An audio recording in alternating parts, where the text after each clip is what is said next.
Cet esprit démoniaque envahit l'Église et personne ne le remarque. Vous pensiez connaître le mal jusqu'à ce que vous entendiez parler de l'esprit de Jézabel. Il est très probable que vous ayez entendu parler de l'esprit de Jézabel au moins une fois dans votre vie, mais la grande majorité des gens pensent qu'il n'est lié qu'au péché de prostitution et de perversion. Mais en réalité, il n'y a pas que ça.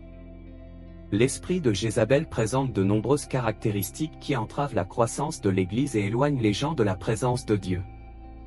Et vous vous demandez peut-être, mais, pasteur, qui était Jézabel? Jézabel est considérée comme la pire femme de tout l'Ancien Testament. Elle était mariée au roi Achab et introduisit des pratiques païennes en Israël, ce qui déplut grandement à Dieu. C'était une reine très méchante qui promouvait l'idolâtrie et tuait de nombreux prophètes, tout en convainquant son mari d'adorer un Dieu qui n'était pas le Seigneur. Elle a soutenu 850 prophètes des dieux Baal et Ashra, qui accomplissaient des rituels détestables, provoquant la colère de Dieu. Le mal qui vivait dans le cœur de Jézabel était si grand et si fort que même Élie, l'un des prophètes les plus grands et les plus importants suscités par Dieu, s'est enfui par peur des menaces de la femme et a même demandé au Seigneur de lui ôter la vie. Dans le livre de 1 Roi, chapitre 19, il est écrit: « Et Élie eut peur et s'enfuit pour sauver sa vie. » À Bir-Sheva, en Juda, il quitta son serviteur et s'en alla dans le désert, marchant toute la journée.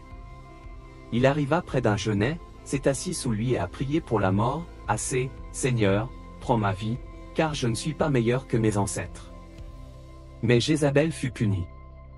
Dieu a rempli Élie de courage et il est revenu et a prophétisé que la femme mourrait dans le sang et que les chiens mangeraient son corps. Et c'est exactement ce qui s'est passé. La Bible rapporte qu'un homme nommé Jéhu a tué le fils de Jézabel et qu'elle l'a défié. Alors Jéhu envoya des hommes pour la tuer. Ils pénétrèrent par effraction dans le palais et jetèrent Jézabel par la fenêtre. Jéhu le parcourut alors avec ses chevaux. Lorsqu'ils sont allés l'enterrer, ils n'ont trouvé que son crâne, ses pieds et ses mains, les chiens ayant mangé le reste. Les actions de Jézabel contre le peuple de Dieu ont été si destructrices que son nom a été adopté par un esprit maléfique très puissant, dont le but est de détruire l'autorité de Dieu. Et sa cible favorite est l'Église. Malheureusement, dans presque toutes les congrégations chrétiennes, il y a une Jézabel qui trompe les gens et entrave leur croissance spirituelle. Et Dieu veut nous utiliser pour vaincre ce mauvais esprit afin que son peuple puisse être béni. Mais comment pouvons-nous déterminer si l'esprit de Jézabel est parmi nous? Certaines caractéristiques peuvent indiquer s'il y a une Jézabel dans votre Église. La première de ces caractéristiques est la prostitution. Dans le livre de 2 Rois, chapitre 9, il est rapporté que Jézabel était une femme vaniteuse, habituée à réaliser ses intérêts par la séduction. Dans la Bible, le terme prostitution signifie à la fois infidélité conjugale et spirituelle. Lorsqu'une personne n'est pas fidèle à Dieu, elle se prostitue, comme Jésus a dit que personne ne peut servir de maître. Jézabel pratiquait à la fois la prostitution sexuelle, trahissant son mari, et la sorcellerie, trahissant le Dieu d'Israël. L'esprit de Jézabel entre dans les églises par l'intermédiaire de personnes qui ne mènent pas une vie de sainteté. Par conséquent, les pasteurs et autres dirigeants doivent faire attention aux personnes qu'ils autorisent à exercer leur ministère à l'autel. Nous savons que nous sommes tous pécheurs, mais une personne responsable d'un département dans l'Église doit vivre une vie de sainteté. Quelqu'un qui est dans un état de péché, comme la fornication et la prostitution, par exemple, n'est pas prêt à diriger, car il a besoin d'être restauré. Et nous devons le faire avec amour et beaucoup de patience, sans jamais dénoncer personne en public. À cette situation s'ajoute également la prostitution spirituelle. De nombreux membres d'église sont rebelles envers la communauté où ils se rassemblent. Ces gens vont d'un endroit à l'autre à la recherche de quelqu'un qui leur plaise et, chaque jour, ils cherchent une église et un pasteur qui exécutera leurs ordres. Et quand ils ne sont pas satisfaits, ils créent des intrigues pour nuire aux dirigeants. La deuxième caractéristique de l'esprit de Jézabel est l'idolâtrie. La Bible rapporte que Jézabel pratiquait le culte des idoles et entretenait une armée de prophètes, soit plus de 850 hommes, pour adorer des dieux étrangers.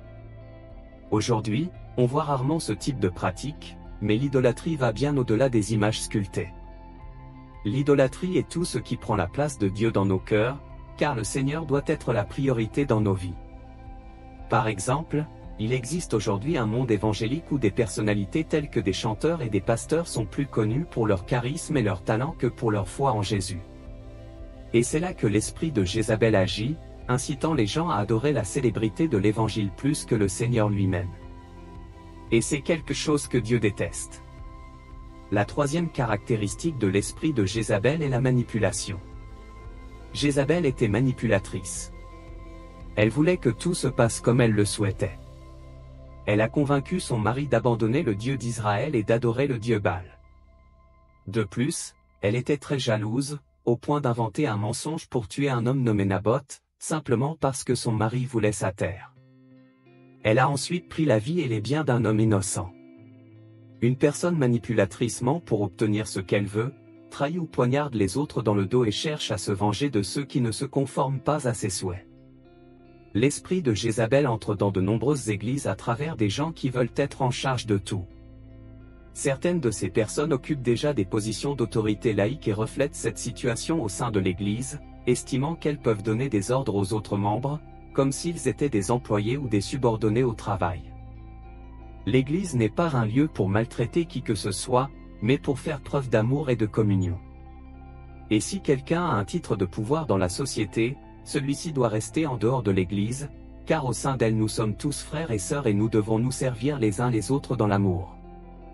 Comme l'a dit l'apôtre Paul dans Galates chapitre 5.